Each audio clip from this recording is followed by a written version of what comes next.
ಈ ಕರ್ನಾಟಕ ಸರ್ಕಾರ ನಮ್ಮ ಗ್ರಾಮ ಪಂಚಾಯತ್ ಚುನಾವಣೆಗಳನ್ನ ಮುಂದೂಡ್ತಾ ಇದೆ. ಯಾಕೆ ಮುಂದೂಡ್ತಾ ಇದೆ ಅಂದ್ರೆ, ನಾವು ಸಂವಿಧಾನಬದ್ಧವಾಗಿ ನಮ್ಮ ಪಕ್ಷ ನಡೀತಿದೆ, ದೇಶ ನಡೆಸ್ತೇವೆ ಅನ್ನುವಂತ ಹೇಳ್ಕೊಳ್ಳುವಂತ ಈ ಪಕ್ಷ ಕೂಡ ಈ ಸುಮಾರು ಈ 3 ಟೈರ್ ಸಿಸ್ಟಮ್ ನಲ್ಲಿ ಇರುವಂತಹ ತಾಲೂಕಾ, ಜಿಲ್ಲಾ ಹಾಗೂ ಗ್ರಾಮ ಪಂಚಾಯತ್ ಚುನಾವಣೆಗಳನ್ನ ಮುಂದೂಡ್ತಾ ಬಂದಿದೆ. ಈ ಕರ್ನಾಟಕ ಸರ್ಕಾರ ನಮ್ಮ ಗ್ರಾಮ ಪಂಚಾಯತ್ ಚುನಾವಣೆಗಳನ್ನ ಮುಂದೂಡ್ತಾ ಇದೆ. ಯಾಕೆ ಮುಂದೂಡ್ತಾ ಇದೆ ಅಂದ್ರೆ, ಈ ಸರ್ಕಾರದಲ್ಲಿ ಎಲ್ಲ ಮತ್ತು ಶಾಸಕರು ಕೂಡಿಕೊಂಡು ಅಧಿಕಾರವನ್ನ ವಿಕೇಂದ್ರೀಕರಣ ಮಾಡದೆ ಅವರ ಕೈಯಲ್ಲಿ ಇಟ್ಟುಕೊಳ್ಳುವಂತ ಒಂದು ಹುನ್ನಾರ ಇದಾಗಿದೆ. ಯಾಕಂದ್ರೆ MLA ಎಲೆಕ್ಷನ್ ಬಂದಾಗ ಎಲ್ಲ ಪೂರ್ವ ತಯಾರಿಗಳನ್ನ ಮಾಡಿ ಅವರ ಚುನಾವಣೆಗಳನ್ನ ಆದಷ್ಟು ಬೇಗನೆ ಮಾಡ್ಕೋತಾ ಇದಾರೆ. ಆದ್ರೆ ಹಳ್ಳಿ ಎಲೆಕ್ಷನ್ ಬಂದಾಗ ಇವರು ಮೀನಾಮೇಷವನ್ನ ಎಣಿಸ್ತಾ ಇದ್ದಾರೆ. ಯಾಕೆ ಈ ರೀತಿ ಆಗ್ತಾ ಇದೆ ಅಂದ್ರೆ, ಹಳ್ಳಿ ಜನರಿಗೆ ಇವರು ಒಳ್ಳೆ ಸೌಲಭ್ಯನ ಕೊಡುವಲ್ಲಿ ಆಸಕ್ತಿ ಇಲ್ಲ. ಕೇವಲ ಇವರು ಒಂದು ಬೇಳೆ ಬೇಯಿಸ್ಕೊಳ್ಳೋ ಸಲುವಾಗಿ ಇವರು ಈ ರೀತಿಯಾಗಿ ಮಲತಾಯಿ ಧೋರಣೆಯನ್ನು ಮಾಡ್ತಾ ಇದ್ದಾರೆ. ಯಾಕೆ ಹಳ್ಳಿ ಜನರು ಹಳ್ಳಿ ವ್ಯವಸ್ಥೆಯನ್ನ ಇವರು ಸುಧಾರಣೆ ಮಾಡ್ಲಿಕ್ಕೆ ಮುಂದಾಗಬಾರ್ದು? ಈ ಹಳ್ಳಿಯಲ್ಲಿ ಇರುವಂತಹ ಸಮಸ್ಯೆಗಳು ಇವ್ರಿಗೆ ಏನು ಗೊತ್ತು? ಇವತ್ತಿನ ದಿವಸ ಶಾಸಕರು ಮತ್ತು ಸರ್ಕಾರದ ಆಲೋಚನೆ ಯಾವ ರೀತಿಯಾಗಿದೆ ಅಂದ್ರೆ, ಪ್ರತಿಯೊಬ್ಬ ಹಳ್ಳಿಯ ಮನುಷ್ಯನು ಕೂಡ ಒಂದು ಸರಿಗೆ ನೀರು ಬೇಕಾದ್ರೂ ನನ್ನಂತಲೇ ಬರಲಿ ಅನ್ನುವಂತ ಒಂದು ಮನಸ್ಥಿತಿಯಲ್ಲಿ ಬಂದ್ಬಿಟ್ಟಿದ್ದಾರೆ. ಆದರೆ ಡಾಕ್ಟರ್ ಬಾಬಾ ಸಾಹೇಬ್ ಅಂಬೇಡ್ಕರ್ ಅವರು ಈ ದೇಶಕ್ಕೆ ಸಂವಿಧಾನವನ್ನ ಕೊಟ್ಟಿದ್ದಾರೆ. ಪ್ರಜಾಪ್ರಭುತ್ವದ ಮೂಲಕ ಈ ದೇಶದಲ್ಲಿ ಚುನಾವಣೆ ನಡಿಬೇಕು. ಆದರೆ ಇವತ್ತಿನ ದಿವಸ ಯಾವುದೇ ರೀತಿಯಾಗಿ ಇದು ನಡೀತಾ ಇಲ್ಲ. ಏನೋ ಒಂದು ನೆಪ ಹೇಳ್ಕೊತ ಹೊರಟಿದ್ದಾರೆ. ಆದರೆ ಇಲ್ಲಿ ಸಾಕಷ್ಟು ಹಳ್ಳಿಗಳಲ್ಲಿ ತೊಂದರೆ ಆಗ್ತಾ ಇದೆ. ಕುಡಿ ನೀರಿನ ಸಮಸ್ಯೆ ಇದೆ, ಚರಂಡಿ ಸಮಸ್ಯೆ ಇದೆ. ಇದನ್ನ ಯಾರ ಹತ್ರ ಹೇಳ್ಕೋಬೇಕು ಜನ? ಹೀಗಾಗಿ ಮತ್ತೆ ಇದಕ್ಕೆ ಅನುದಾನ ಕೂಡ ಕೇಂದ್ರ ಸರ್ಕಾರ ಕೊಡ್ತಾ ಇಲ್ಲ. ಯಾಕಂದ್ರೆ ಇಲ್ಲಿ ಚುನಾವಣೆ ಪ್ರತಿನಿಧಿಗಳು ಇಲ್ಲದೆ ಇರೋ ಕಾರಣಕ್ಕಾಗಿ ಹಣ ಕೊಡ್ತಾ ಇಲ್ಲ ಅಂತ ಅವ್ರು ನೇರವಾಗಿ ಹೇಳಿದ್ದಾರೆ. ಇಷ್ಟಾದ್ರೂ ಕೂಡ ಈ ಸರ್ಕಾರಗಳು ಎಚ್ಚೆತ್ತುಕೊಳ್ಳದೆ ಈ ಚುನಾವಣೆಗಳನ್ನು ಮುಂದೂಡ್ತಾ ಇದೆ. ಅದಕ್ಕೆ ದಯವಿಟ್ಟು ಮಾನ್ಯರಲ್ಲಿ ಎಲ್ಲ ಸರ್ಕಾರಕ್ಕೆ ನಾನು ತಮ್ಮ ಮೂಲಕ ವಿನಂತಿಸ್ಕೊಳ್ತೇನೆ ಅಂದ್ರೆ, ಹಳ್ಳಿಯ ಜನರ ಬದುಕನ್ನ ತಾವು ಏನಾದರೂ ಹಸನ್ ಮಾಡ್ಬೇಕಂತ ತಮ್ಮಲ್ಲಿ ಇಟ್ಕೊಂಡು ಇಚ್ಛಾಶಕ್ತಿ ಇದ್ರೆ ಆದಷ್ಟು ಬೇಗ 2-3 ತಿಂಗಳಲ್ಲಿ ಚುನಾವಣೆ ಮಾಡಿ ಹಳ್ಳಿಯ ಸೂರನ್ನ ಹಳ್ಳಿಯ ಜನರ ಕೈ ಕೊಡ್ಬೇಕಂತೇಳಿ ನಾನು ತಮ್ಮ ಮೂಲಕ ವಿನಂತಿ ಮಾಡ್ಕೊತಾ ಇದ್ದೀನಿ.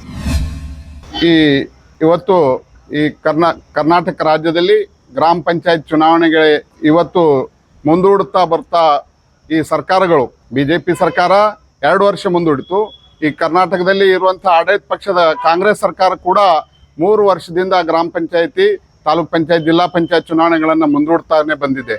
ಈ 3 ಟೈರ್ ಸಿಸ್ಟಮ್ ಇನ್ನಲ್ಲಿ ಪಂಚಾಯತ್ ರಾಜ್ ವ್ಯವಸ್ಥೆಯನ್ನ ಬಲವರ್ಧನೆಗೊಳಿಸಬೇಕು ಅನ್ನುವಂಥ ವಿಚಾರ ಯಾರಿಗೂ ಇಲ್ಲ.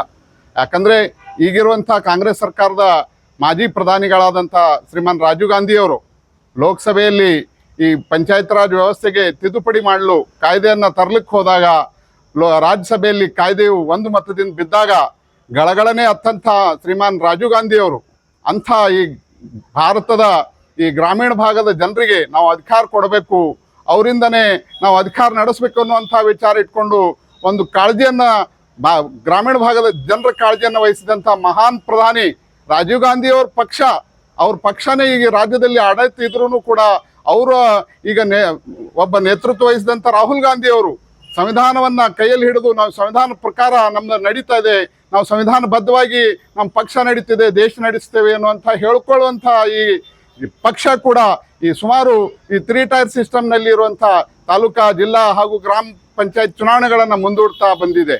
ಈಗ ಸುಮಾರು ಗ್ರಾಮ ಪಂಚಾಯತ್ ಚುನಾವಣೆ ಫೆಬ್ರವರಿ ಮೊದಲನೇ ವಾರದಲ್ಲಿ ಮುಗಿದು ಹೋಯಿತು. ಚುನಾಯಿತ ಪ್ರತಿನಿಧಿಗಳ ಅಧಿಕಾರ ಮುಗೀತು. ಸುಮಾರು 6 ತಿಂಗಳ ಅವಧಿಯಲ್ಲಿ ಆಡಳಿತಾಧಿಕಾರಿಗಳನ್ನು ನೇಮಿಸಿದ್ದಾರೆ.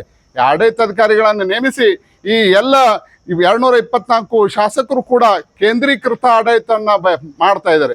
ಗ್ರಾಮೀಣ ಭಾಗದ ಜನರಿಗೆ ಅಧಿಕಾರ ಕೊಡುವಂಥ ಆಸೆ ಶ್ರೀಮಾನ್ ಮಹಾತ್ಮ ಗಾಂಧೀಜಿಯವ್ರದ್ದು ಇತ್ತು. ಗ್ರಾಮೀಣ ಭಾಗದ ಜನರ ಕೈಯಲ್ಲಿ ಆಡಳಿತ ಕೊಟ್ಟು ನಾವು ಅಧಿಕಾರವನ್ನು ನಡೆಸಿದ್ದೇ ಆದ್ರೆ ಗ್ರಾಮೀಣ ಭಾಗದ ಗ್ರಾಮಗಳ ಅಭಿವೃದ್ಧಿ ಆಗುತ್ತದೆ, ಗ್ರಾಮವು ರಾಮರಾಜ್ಯ ಆಗುತ್ತವೆ ಅನ್ನುವಂಥ ಅಧಿಕಾರವನ್ನ, ಮಹಾತ್ಮ ಗಾಂಧೀಜಿಯವರ ಅಧಿಕಾರವನ್ನ, ಕನಸನ್ನ ನನಸು ಮಾಡಬೇಕಾದಂಥ ಪಕ್ಷಗಳು ಅವುಗಳನ್ನ ಇವತ್ತು ದ್ರೋಹ ಮಾಡ್ತಾ ಇದ್ದೇವೆ. ಆ ಕಾರಣ ನಾನು ತಮ್ಮ ಮುಖಾಂತರ ಮನವಿ ಮಾಡುತ್ತೇನೆ, ಈ ಇದ್ದಂಥ ಕಾಂಗ್ರೆಸ್ ಸರ್ಕಾರ ಮಹಾತ್ಮ ಗಾಂಧೀಜಿಯವರ ಕನಸನ್ನ ನನಸು ಮಾಡಬೇಕು.